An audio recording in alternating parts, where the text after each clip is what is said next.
Aquella noche no tembló la tierra, pero sí me tembló el pulso. Me acuerdo exactamente, eran las 21:43, un viernes cualquiera, Madrid en octubre, empezaba a enfriar.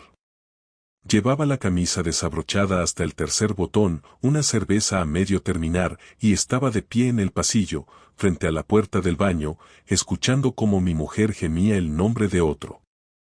El niño estaba en su habitación, auriculares puestos, absorto en su videojuego. La pequeña dormía.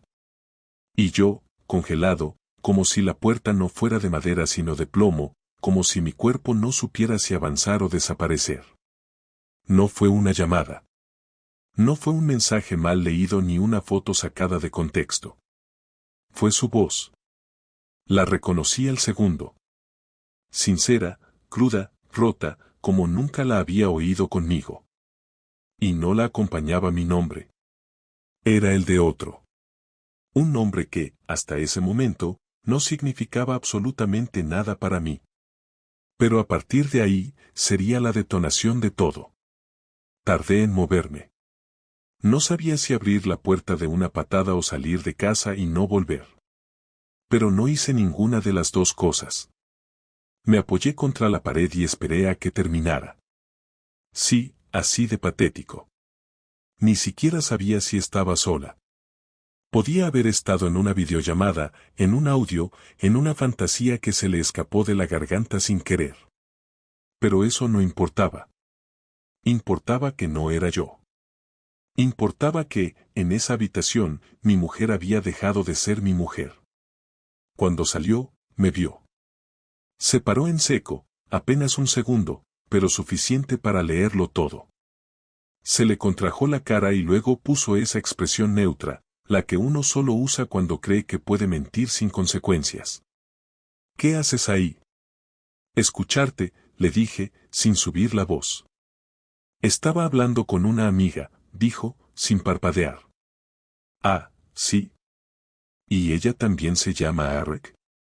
Ese nombre, Arek, salió de mi boca como si no me perteneciera. Como si lo hubiera robado. Pero en cuanto lo dije, supe que era el nombre correcto. Porque Marta bajó los ojos y retrocedió medio paso, como si le hubieran soltado un golpe seco en el estómago. No dijo nada. Y ese silencio confirmó lo que necesitaba saber. No grité. No lloré. No la agarré. Simplemente pasé por su lado y me encerré en la habitación, donde estuve sentado en el borde de la cama durante casi una hora, sin moverme. Los niños seguían sin enterarse. Marta tampoco intentó entrar. No hubo lágrimas en la puerta, ni súplicas, ni excusas de película. Solo vacío. Y eso fue lo más perturbador. Mira, yo no soy de esos que piensan que el matrimonio es una prisión, ni tampoco un cuento de hadas. Sé perfectamente que todo se desgasta, que la rutina es un ácido lento, que los cuerpos envejecen y el deseo se esconde. Pero también creo que hay líneas que no se cruzan. Que si un día te levantas y ya no amas, lo dices. Si te mueres por otra persona, te sientas y lo confiesas, aunque te duela. Lo que no haces es quedarte. Lo que no haces es fingir. Y eso fue lo que me destruyó. Que ella siguiera fingiendo. Los siguientes días fueron una coreografía sin alma. Ella evitaba el contacto visual. Yo, cualquier conversación que no fuera sobre los niños.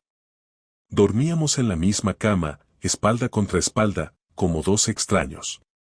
Yo intentaba recordar cuándo fue la última vez que me tocó con deseo, no con obligación. Cuándo fue la última vez que supe que pensaba. Pero era inútil. Todo se me deshacía entre los dedos. Intenté encontrar señales, momentos, gestos. No había nada claro. Nada que me permitiera decir, ahí empezó todo. Una tarde, mientras Marta salía con la excusa de comprar unas cosas para el colegio, me quedé mirando el reloj de la cocina. Eran las 19:22. Me puse a pensar si ella había pensado en mí esa mañana. Si durante el desayuno, cuando me pasó la mermelada sin mirarme, le tembló la mano por la culpa. Sí, Cuando los niños le preguntaban qué haríamos el domingo, ella escuchaba su voz en su cabeza y no la mía. Y fue en ese momento, delante del microondas apagado, que me entraron unas ganas brutales de golpear algo. Pero me contuve. Porque ni siquiera tenía a quién pegar. No había rostro. No había cuerpo. Solo un nombre, Arek, y una voz de mi mujer que ya no me pertenecía. Pero no creas que esto va de celos. Ni de macho herido. No. Esto va de algo más profundo. De traición en su forma más pura. Porque yo le di mi vida. Se la entregué entera. Con mis defectos, sí, con mis manías, con mis horarios, pero también con fidelidad absoluta. Ni una vez, en todos esos años, le fallé. Podía estar cansado, harto, deseando perderme en cualquier otra cosa, pero jamás lo hice. Porque ella era mi hogar. Y ahora ese hogar estaba lleno de grietas invisibles, por las que se colaba un frío imposible de calentar. La semana siguiente fue una especie de purgatorio. Hablábamos por WhatsApp para coordinarnos con los niños, como si fuéramos dos compañeros de piso. Compartíamos el baño sin mirarnos. Hacíamos la compra juntos sin tocarnos. Y yo, mientras tanto, pensaba. Planeaba. No qué hacer con ella. No aún. Eso vendría después. Pero planeaba cómo sobrevivir a todo eso sin perder la cabeza. Porque una cosa tenía clara, no iba a suplicarle explicaciones. No iba a arrastrarme para entender por qué dejó de amarme. No merecía una escena de lágrima y perdón. Ella tomó su decisión en el momento en que pronunció ese nombre. Lo único que faltaba era que yo decidiera qué hacer con ello. Y mientras me aferraba a esa idea, hubo una noche, la última antes de que todo se volviera irreversible, en la que la vi mirarme desde la puerta de la cocina. Yo estaba fregando. Marta se apoyó contra el marco y me observó en silencio. Luego dijo: No tienes ni idea de lo que está pasando, ¿verdad? Me giré. La miré a los ojos. Sé más de lo que imaginas. Ella apretó los labios. Y por un segundo, creí que iba a derrumbarse. Pero no lo hizo. Se dio la vuelta y se fue al salón. Ahí supe que el final había comenzado. Nunca olvidaré el día en que lo confirmé. No porque fuera espectacular ni cinematográfico, sino porque fue brutalmente real. Sábado, 7:30 de la tarde, los niños en casa de mis suegros. Marta me había dicho que iba al gimnasio y que después pasaría por la farmacia. No discutí. No tenía fuerzas. Me limité a sentir y seguir con lo mío, aunque por dentro ya sabía que algo no encajaba. Esa semana había borrado su historial de llamadas 3 veces, había cambiado la contraseña de su correo y había empezado a dejar el móvil en modo avión cuando estaba conmigo. No hacía falta ser un genio para entender lo que estaba pasando, solo hacía falta valor para enfrentarlo. Y ese día, por fin, lo tuve. Salí de casa 10 minutos después que ella. No porque quisiera espiarla como un paranoico, sino porque necesitaba saber con mis propios ojos lo que ya me gritaba el instinto. Cogí el coche, un Seat gris que conocía cada bache de la ciudad, y la seguí a distancia. La vi tomar la salida hacia el centro, no hacia el gimnasio. Aparqué 2 calles más atrás y esperé. Caminó rápido, sin mirar atrás, con ese paso decidido que tenía cuando mentía. La seguí hasta una cafetería pequeña, escondida detrás de la Gran Vía, el tipo de sitio donde nadie va 2 veces si no tiene un motivo. Se sentó en una mesa al fondo y, 10 minutos después, apareció él. Era un tipo de unos 40, tal vez un poco más. Pelo corto, barba cuidada, camisa blanca remangada hasta los codos. No era especialmente guapo, pero se notaba que se sabía seguro. Caminaba con esa tranquilidad que tienen los que nunca temen que los descubran. Se saludaron con un beso que no fue amistoso. No fue uno de esos besos de saludo rápido. Fue un beso corto, contenido, pero íntimo. como si ya lo hubieran hecho muchas veces. Me quedé quieto, observando desde la acera, intentando asimilarlo. En ese momento sentí como el aire se volvía pesado, no porque doliera verla con otro, sino porque comprendí que llevaba meses haciéndolo y yo, mientras tanto, hablaba de arreglar el grifo del baño. Podría haber entrado. Podría haber hecho una escena delante de todo el mundo. Pero no lo hice. Me di la vuelta, caminé hasta el coche y me senté en silencio. No puse la radio, no llamé a nadie, no grité. Simplemente me quedé mirando el volante, las manos temblando, el corazón como un golpe seco en el pecho. No me sentía traicionado todavía, me sentía ridículo. Como si hubiera sido el último en una habitación llena de gente en enterarse del chiste. No sé cuánto tiempo pasé ahí, tal vez una hora, tal vez más. Cuando volví a casa, ella ya estaba allí. Se había duchado, llevaba el pelo mojado, y estaba preparando la cena como si nada hubiera pasado. ¿Ha ido bien el gimnasio? Le pregunté sin apartar la mirada de la nevera. Sí, lleno de gente, como siempre, contestó sin dudar, con esa naturalidad que solo tiene quien ya domina el arte de mentir. No dije nada más. Me senté frente a ella en la mesa. Los niños seguían fuera, así que no había testigos. Me sirvió un plato y fingió normalidad. Pero yo no comí. ¿Quién es él, Marta? La cuchara se le cayó dentro del plato. No levantó la cabeza al principio, pero su respiración cambió. Se le movía el pecho rápido, como si de repente le costara tragar aire. No sé de qué hablas, dijo al fin, casi en un susurro. Sí lo sabes. Lo vi. Hoy. En la cafetería. El silencio que siguió fue una confirmación más fuerte que cualquier palabra. Se quedó quieta, los ojos fijos en la mesa, y entonces comprendí que no había vuelta atrás. Ya no era una sospecha, era un hecho.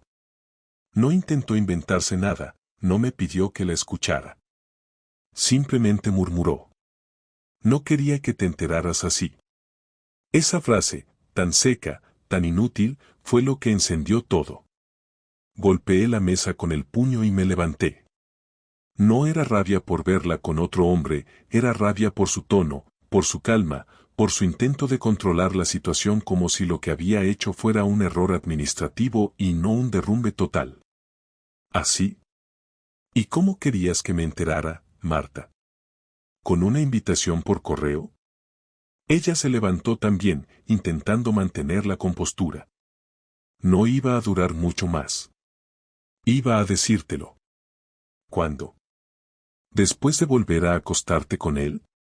¿Después de los cafés, los mensajes, las mentiras? No es tan simple, dijo, bajando la voz. No sabes lo que estaba pasando. Entonces explícame. No era solo él, Javier. Era todo. Nosotros ya no éramos nada. Vivíamos juntos, pero estábamos vacíos. Yo necesitaba sentir algo, lo que fuera. Y lo sentiste. Perfecto. Pero lo hiciste mientras dormías conmigo. Ella me miró por fin. Tenía los ojos rojos, pero no lloraba. No había culpa, solo cansancio. Tú también dejaste de verme, dijo. No te atrevas a compararlo, respondí. Una cosa es el desgaste, y otra muy distinta es traicionar. No gritamos más. No había necesidad. Lo que teníamos delante era demasiado grande para los gritos. Marta se sentó, apoyó los codos en la mesa y empezó a hablar con una frialdad que me heló. Dijo que se había sentido sola, que todo había empezado por un mensaje de trabajo, que al principio no pensó en nada más, que se le fue de las manos. Que él la escuchaba, que con él se sentía viva, que no buscaba hacerme daño, pero que ya no podía vivir como si no pasara nada. ¿Y qué vas a hacer ahora? Pregunté. No lo sé.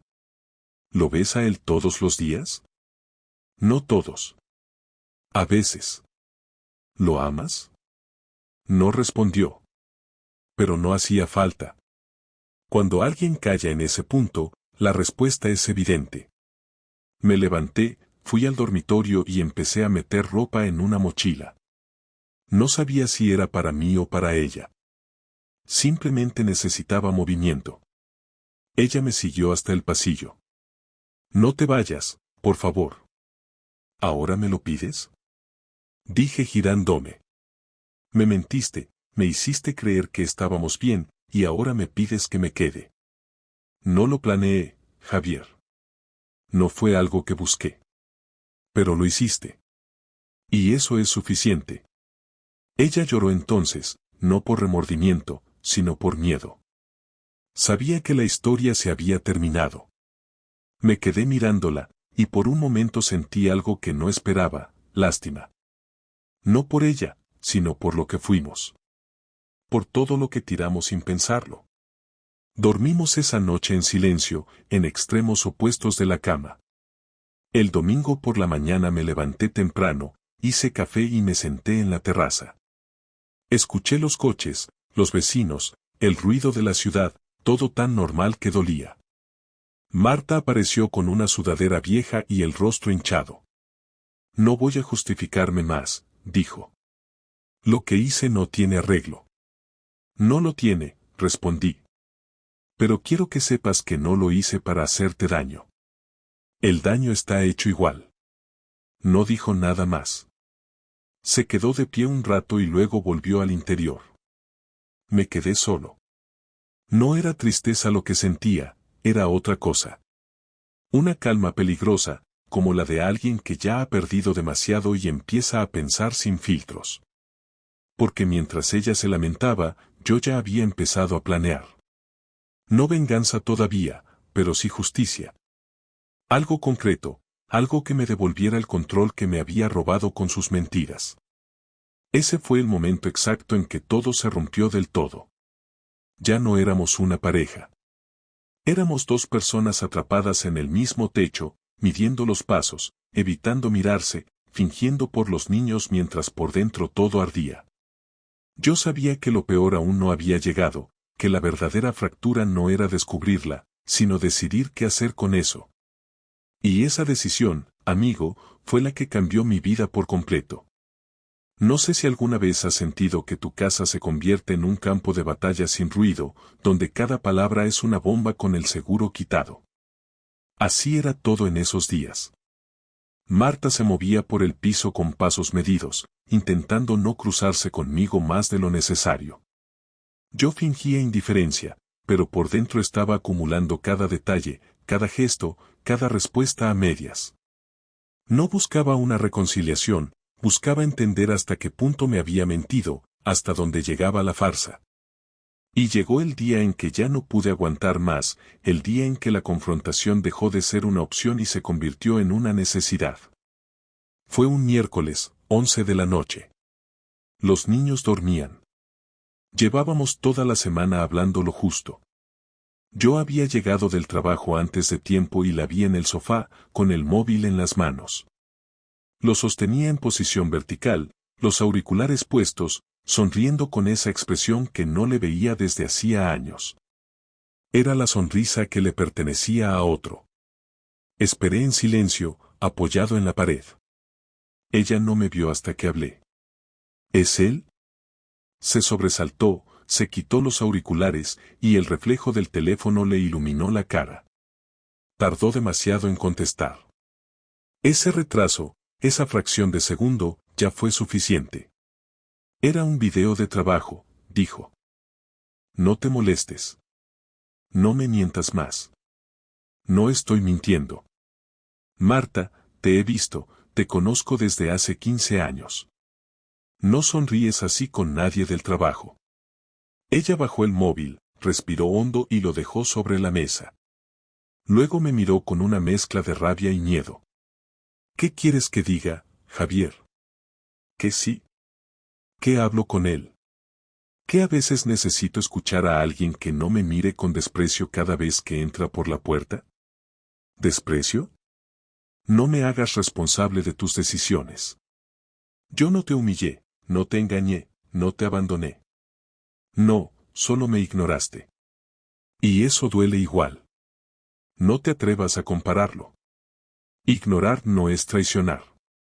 Entonces dime qué debería haber hecho, porque intenté hablar contigo durante años.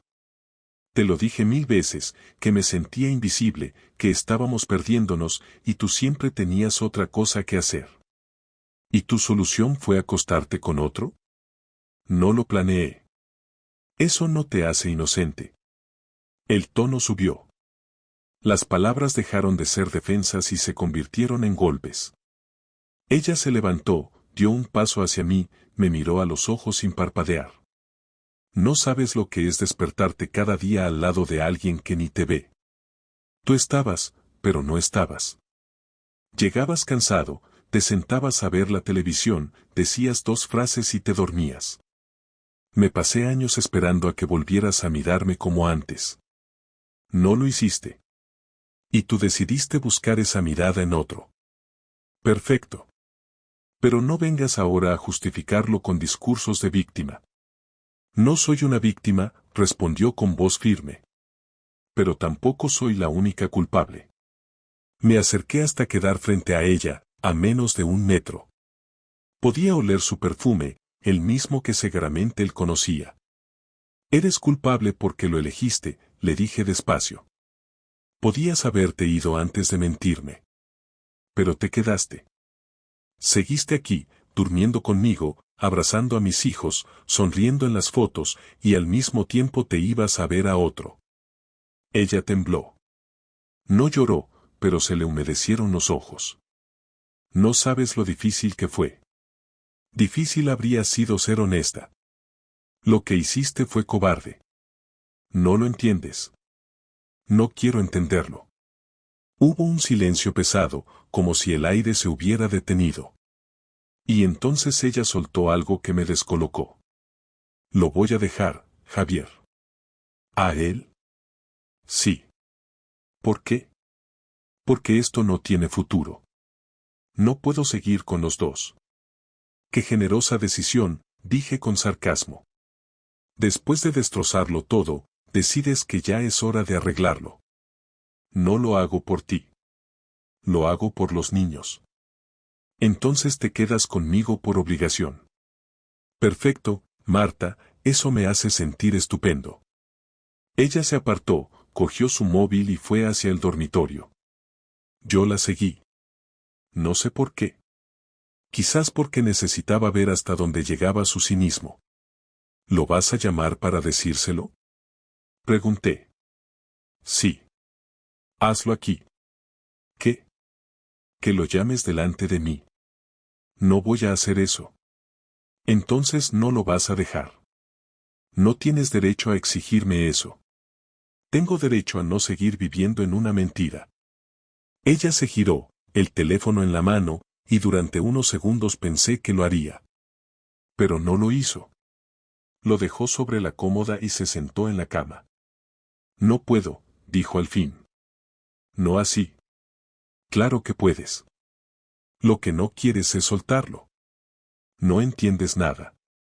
Explícamelo, entonces. No puedo explicarte lo que siento por él. Esa frase fue el golpe definitivo.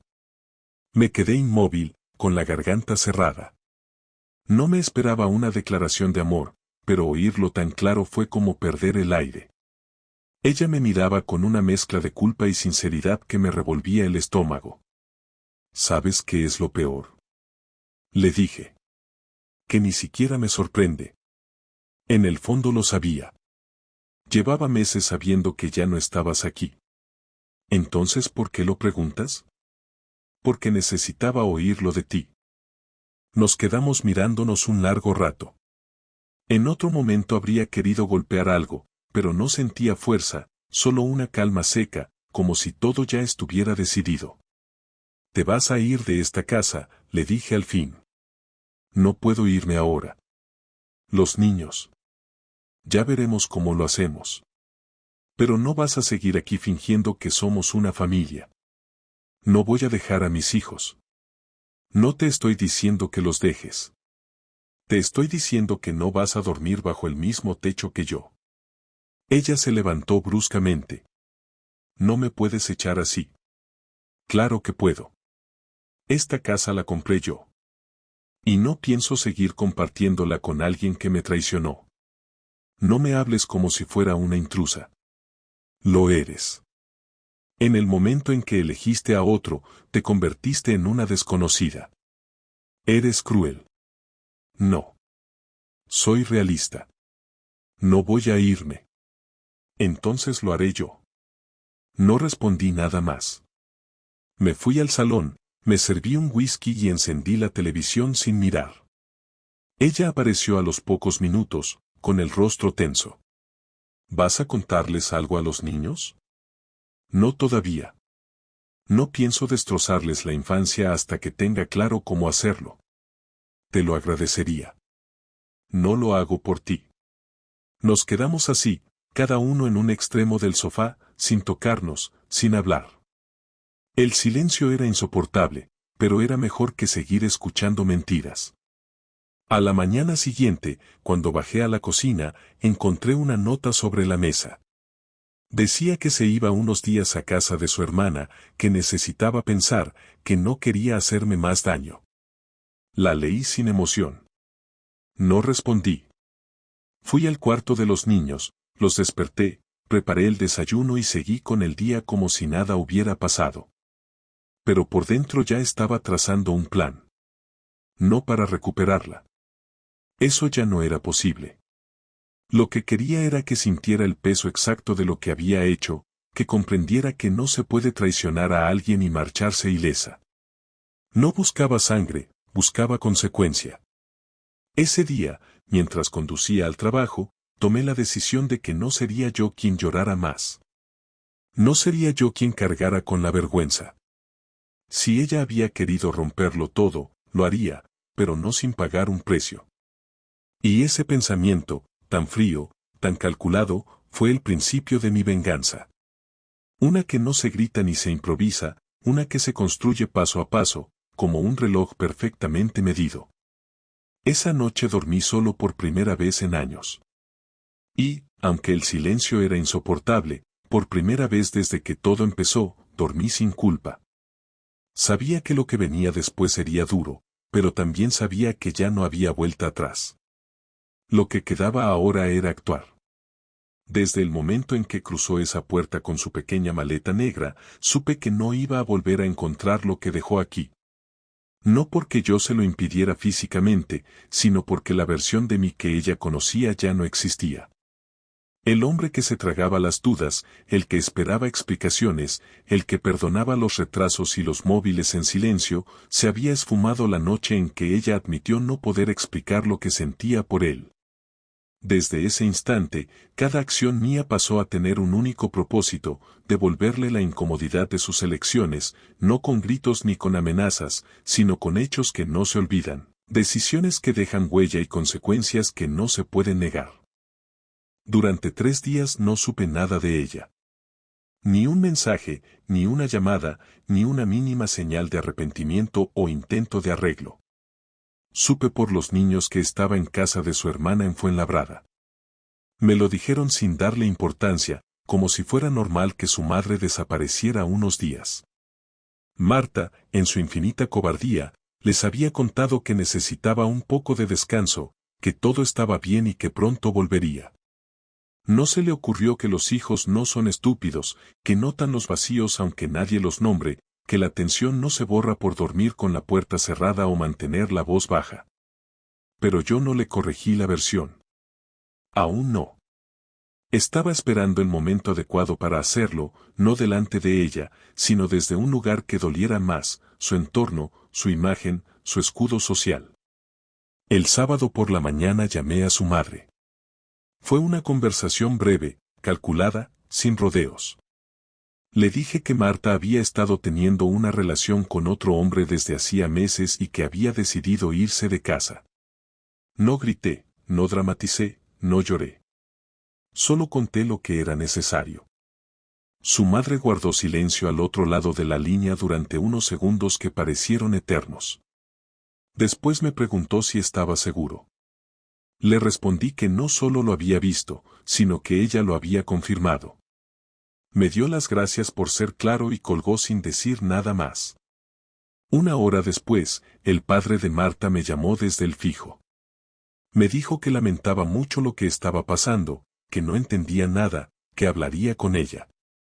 Le dije que hiciera lo que quisiera, pero que para mí el asunto estaba cerrado. Ese mismo día, imprimí todas las pruebas que había reunido. Capturas de pantalla, registros de llamadas, fechas cruzadas con sus mentiras. No lo hice por venganza emocional. Lo hice porque iba a necesitarlas. Contacté con un abogado de confianza, amigo de mi hermano. Le expliqué todo en una reunión de media hora. Me escuchó con atención, revisó los documentos, me preguntó si quería solicitar la custodia completa. Le dije que sí. Me dijo que sería difícil, pero no imposible, que si demostraba inestabilidad por parte de Marta o negligencia emocional, podríamos intentarlo. Le pedí que iniciara el proceso en cuanto ella regresara oficialmente al domicilio conyugal, porque si se quedaba fuera demasiado tiempo, podríamos usar eso como argumento. Me miró con una expresión que mezclaba respeto y cautela. Sabía que yo no quería justicia, quería aplastar. Y no dijo nada, porque entendía por qué. El lunes, Marta volvió. No avisó. Simplemente entró con su llave a las 8:15 de la noche, justo cuando estaba poniendo la mesa para cenar. Los niños corrieron a abrazarla. Ella los besó, les preguntó por el colegio, les sonrió con esa calma impostada de quien finge normalidad ante el abismo. Luego me miró. No dijo ni una palabra. Fue al dormitorio, dejó su bolso, se cambió de ropa y volvió al salón. Yo tampoco hablé. Cené con los niños, les ayudé con los deberes y los mandé a la cama como si no hubiera notado su presencia. Cuando cerré la puerta de su habitación, me giré y ella estaba ahí, en el pasillo, con los brazos cruzados. ¿Ya no vas a decir nada? ¿Sobre qué? ¿Sobre qué he vuelto? No hay nada que decir. ¿Vas a fingir que no pasa nada? No. Voy a fingir que no me importa. Se tensó. Esperaba una reacción. Algo que le diera el control. No se lo di. Se sentó en el sofá, con el cuerpo recto, mirando hacia el televisor apagado. No puedo seguir en casa de mi hermana. Entonces busca otro sitio. Esta también es mi casa. No lo será por mucho tiempo. ¿Vas a echarme legalmente? Ya empecé. ¿Qué? Hablé con un abogado.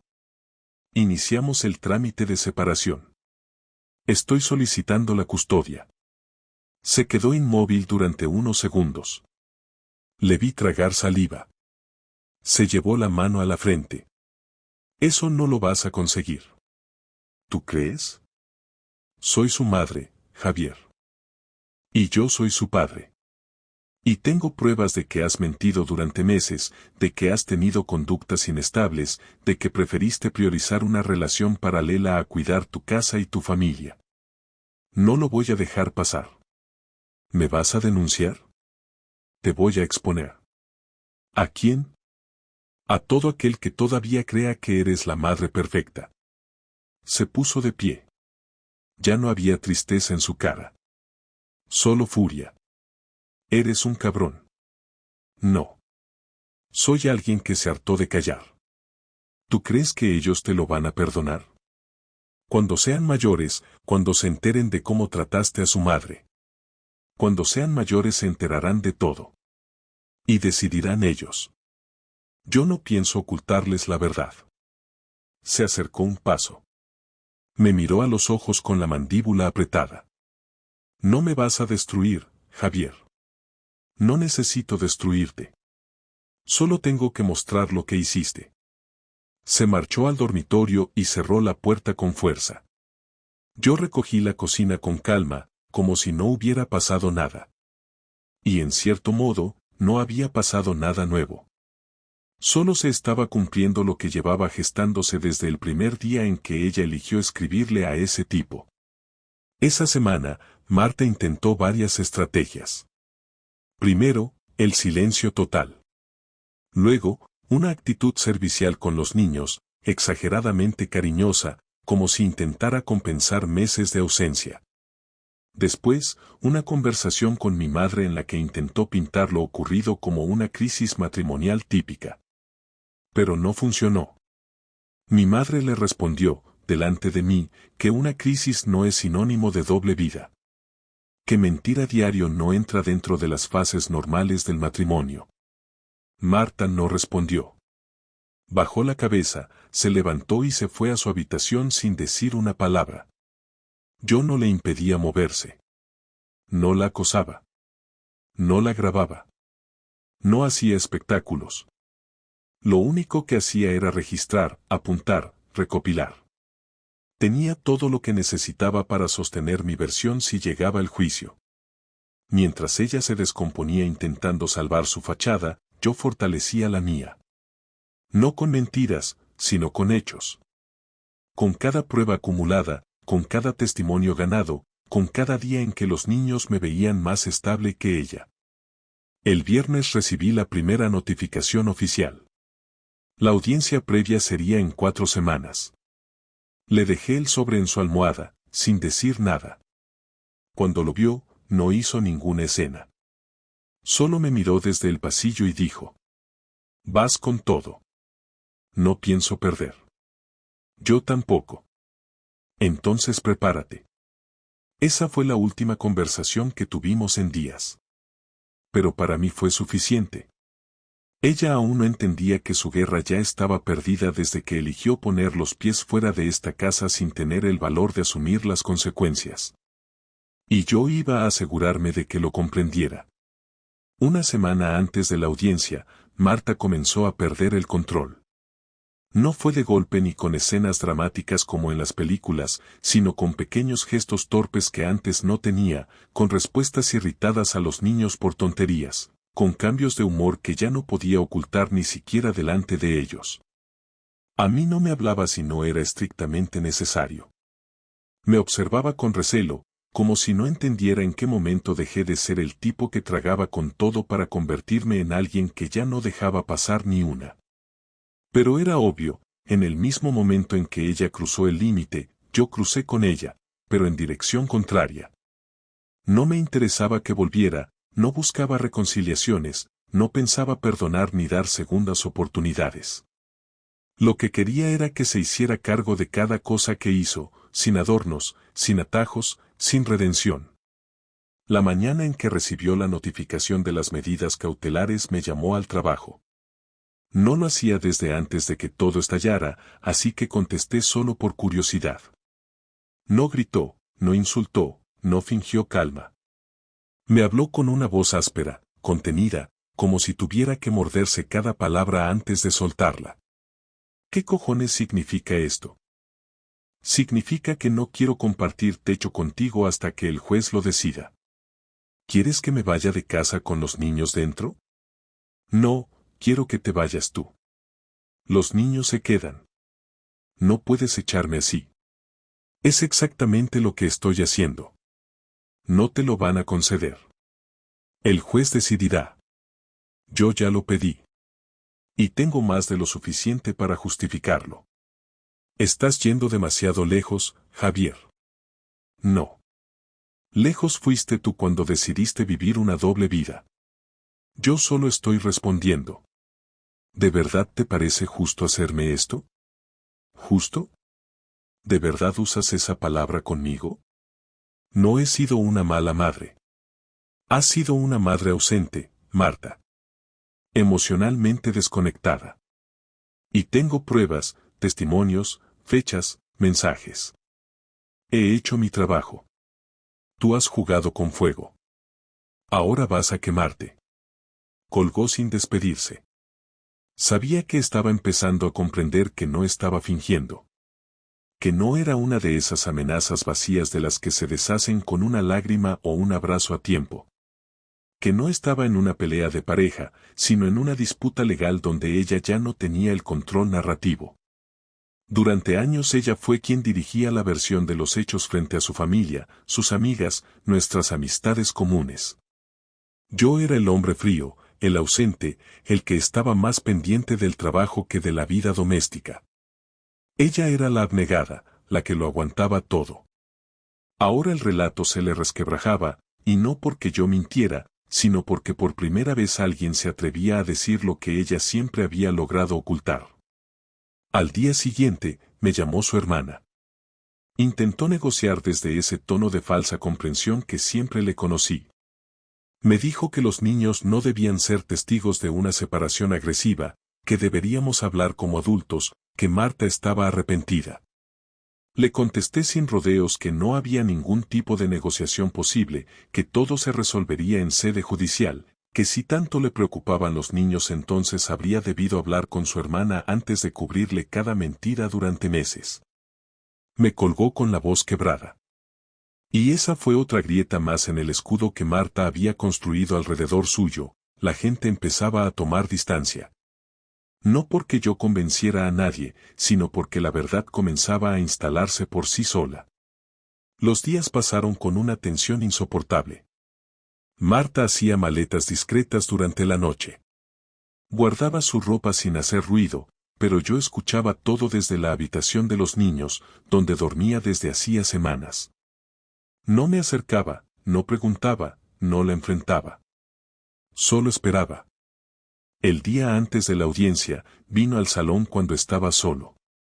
Llevaba una carpeta en la mano, documentos. Se sentó frente a mí y habló sin titubear. Si sigues con esto, no vas a ganar nada. Solo vas a hacerle daño a los niños. No soy yo quien está provocando el daño. Ellos te quieren a ti. Me quieren a mí. No quieren vernos pelear. Tú puedes ser mejor que esto. Lo soy. Por eso lo hago legalmente. Porque no me rebajo a tus niveles. ¿Y qué crees que vas a lograr con esto? Paz. Orden. Justicia. ¿Justicia? No soy una criminal, Javier. No, eres una mentirosa. Una egoísta. Una madre que se desenfocó de su rol durante demasiado tiempo. Y eso, aunque no te guste, tiene consecuencias. No te van a dar la custodia total. Tendrán que decidir. Pero pase lo que pase, ya no vivirás aquí. Eso es irreversible. No me conoces, si crees que me voy a rendir así. No espero que te rindas. Solo espero que sufras lo que yo sufrí. No más, no menos. ¿Esto es venganza? Esto es equilibrio. Se fue sin decir más. Esa noche no cenó. Tampoco habló con los niños. Se encerró en la habitación con el portátil y las persianas bajadas. A la mañana siguiente salimos hacia el juzgado por separado. Yo fui con mi abogado, tranquilo, con los documentos ordenados y una carpeta bien armada. Ella llegó sola, sin representación, con una mirada cargada de odio que intentó disimular con indiferencia. El juez nos hizo esperar casi una hora. En ese tiempo, no cruzamos una palabra. Ella revisaba su móvil compulsivamente. Yo la miraba en silencio, sabiendo que lo que estaba a punto de pasar le daría una lección que no se aprende en libros. La audiencia fue breve, pero contundente. Mi abogado presentó las pruebas, conversaciones entre Marta y su amante, capturas de pantalla, fechas que coincidían con ausencias injustificadas, registros de llamadas. Documentos escolares firmados solo por mí, asistencia médica en la que figuraba únicamente mi nombre. Fotos, horarios, registros. Testimonios de profesores que hablaban de una madre ausente y un padre constante. Marta intentó defenderse, pero no tenía un relato sólido. Habló de amor, de emociones, de momentos difíciles. El juez no pidió emociones. Pidió hechos. Y no los tenía. Cuando salimos de allí, yo no celebré. No lo necesitaba. El juez no resolvió todo ese día, pero sí aceptó las medidas cautelares, custodia compartida supervisada, obligación de terapia familiar, restricción de cambios de domicilio por parte de Marta. Era el principio del fin para ella. Y lo sabía. Caminó por el pasillo con la mirada clavada en el suelo, apretando los dientes, los nudillos blancos de la fuerza con la que apretaba el bolso. No cruzamos palabra. No hacía falta. Ambos sabíamos que, desde ese momento, su imagen ya no podía ser restaurada como antes. Su nombre ya no era limpio. Su historia ya no era solo su versión. Esa noche no volvió a casa. Recibí un mensaje suyo a las 2 de la madrugada. Me dijo que se quedaría unos días en casa de una amiga, que recogería sus cosas en otro momento, que no quería discutir más. No respondí. Cerré el móvil, abrí una cerveza y me senté frente al televisor. No me sentía feliz. Me sentía lúcido. Había tardado mucho en entender que el dolor no siempre se alivia con tiempo, sino con claridad. Y esa noche, después de semanas de rabia y planes, de tensión y frialdad, supe que ya no me quedaba nada más que ganar. Lo siguiente sería decidir qué hacer con los restos. A los 3 días de la audiencia, volvió a casa con una bolsa de supermercado, una chaqueta vieja y un tono de voz que no le había oído nunca. No era sumiso ni desafiante, no era triste ni frío. Era ese tono neutro que solo sale cuando una persona asume por completo que ya no hay vuelta atrás. No hizo ningún comentario sobre el juicio, no preguntó por los niños, no se excusó por haberse ido sin decir nada. Entró, caminó directo al dormitorio, sacó 2 cajones, llenó una maleta pequeña, revisó con los ojos cada rincón como si estuviera despidiéndose de una casa en la que ya no reconocía ni su olor. Yo estaba en la cocina, de espaldas, con el café recién hecho, sin necesidad de mirar lo que estaba haciendo porque cada paso de ella ya me lo imaginaba con precisión. Cuando se acercó, se detuvo en seco a unos pasos de mí. Esperó unos segundos. Después habló. Quiero hablar contigo sin reproches. No respondí de inmediato. Terminé de beber, dejé la taza sobre el fregadero, me giré y asentí con la cabeza. Fuimos al salón. Se sentó en el sofá, yo en la butaca frente a ella. Tenía la espalda recta, las manos entrelazadas, la mirada directa. Ya no había maquillaje, ni frases ensayadas, ni lágrimas programadas. Parecía una mujer agotada de ser alguien que se le había ido de las manos. Sé que no puedo cambiar lo que pasó, dijo. Tampoco quiero darte un discurso barato de arrepentimiento. Pero necesito que me escuches. Habla. Lo eché todo a perder. No solo la relación, también mi lugar en esta casa, con los niños, contigo, con todo. Quise sostener las 2 cosas al mismo tiempo y lo hice tan mal que ahora no me queda ninguna. ¿Eso es lo que te duele? Me duele no haber parado a tiempo. Me duele haber llegado al punto de necesitar que me destruyeras para darme cuenta de lo que estaba haciendo. No te destruí, Marta. Solo te mostré lo que habías construido. Fuiste tú quien se lo tiró encima. Lo sé. No estoy aquí para culparte. Sé que fui injusta. Sé que durante mucho tiempo solo pensaba en lo que me faltaba y no en lo que tenía. Y lo tenía todo.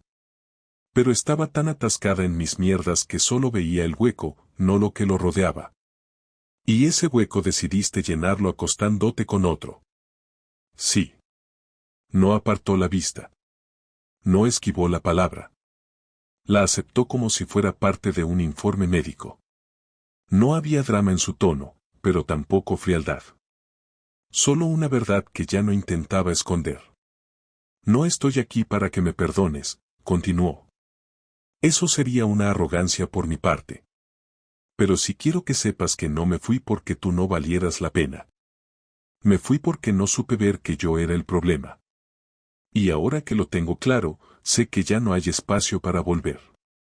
Pero sí quiero saber si podemos terminar esto con algo de dignidad. ¿Dignidad? Repetí. ¿Ahora te importa? Sí, Javier. Me importa porque tenemos hijos. Porque algún día van a preguntar. Y quiero poder mirarlos a los ojos sin tener que mentirles. Quiero que puedan decir que sus padres no se destruyeron hasta el final. Que hubo un momento en que se respetaron aunque todo estuviera roto. Guardé silencio. No porque no supiera qué responder, sino porque esa frase me había tocado un punto que no estaba dispuesto a mostrarle tan fácil. Yo no quería reconciliaciones. No la quería de vuelta. No quería recuperar nada. Pero tampoco quería convertir a mis hijos en rehenes emocionales de nuestra guerra. Ella tenía razón. En algo, por fin, tenía razón. Había un último movimiento que podíamos hacer bien. No por ella, no por mí, sino por lo único que nos unía ya de forma real, los niños. No vamos a volver, le dije sin rodeos. Lo sé. No hay posibilidad de que esto se recupere. Ninguna. Lo sé. Entonces lo único que podemos hacer es separar bien los espacios. Quiero acuerdos firmados. Custodia clara. Horarios definidos. Compromisos concretos. Y cero dobles intenciones. Acepto todo. Y no quiero que uses a los niños para justificar tus estados emocionales. No lo haré. Y si un día decides presentar a alguien nuevo, quiero que lo hables conmigo primero. No por celos, sino por respeto a ellos. Está bien. Y tú y yo, a partir de ahora, solo hablamos de ellos. No de lo que fuimos. No de lo que hicimos. Entendido. Y cuando pregunten, porque algún día lo harán, les vamos a decir la verdad. Que las cosas se rompieron, que nos equivocamos, pero que no dejamos de quererlos. Ni un solo día. Eso es lo único que me importa ahora, dijo. Nos quedamos en silencio. Un silencio distinto al de las semanas anteriores. No había tensión, ni rabia, ni amenaza. Solo dos personas que habían dejado de jugar a ganar y empezaban a asumir que el tablero ya no existía. Se levantó, cogió su maleta, se acercó a la puerta y antes de salir, se giró. No te deseo mal, Javier. Yo tampoco a ti, Marta. Solo quiero que aprendas. Ya estoy aprendiendo. A ver si no se te olvida. Se fue sin hacer ruido. No dejó olor. No dejó palabras sueltas. Solo una casa más grande, más vacía y más mía. Esa noche dormí con la puerta abierta. No porque esperara que volviera, sino porque ya no tenía que protegerme de nada. Los niños volvieron al día siguiente. Les expliqué todo sin adornos. Les dije que su madre y yo ya no íbamos a vivir juntos, que nos habíamos equivocado, que a veces los adultos toman decisiones que tienen consecuencias. No lloraron. No preguntaron demasiado. Como si ya lo supieran. Como si lo hubieran entendido mucho antes que nosotros. Pasaron los meses. Marta se mudó cerca. Cumplió los horarios. No volvió con Arek. No que yo sepa. No intentó cambiar el relato. No hizo escenas. No volvió a tocarme.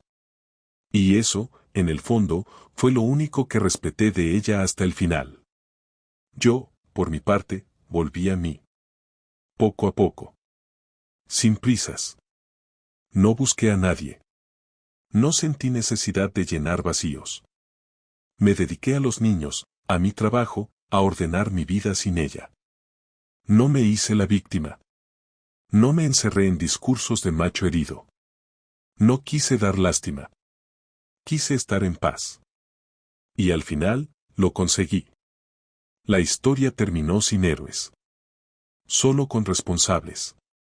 Y eso, créeme, es más importante que tener la razón. Porque cuando sabes quién eres y qué hiciste, ya nadie puede escribir tu versión por ti. Y si algún día alguien me pregunta si me arrepiento de haber actuado como lo hice, les diré que no. Porque si perdonas sin que el otro aprenda, lo único que haces es allanar el camino para que vuelva a hacerlo.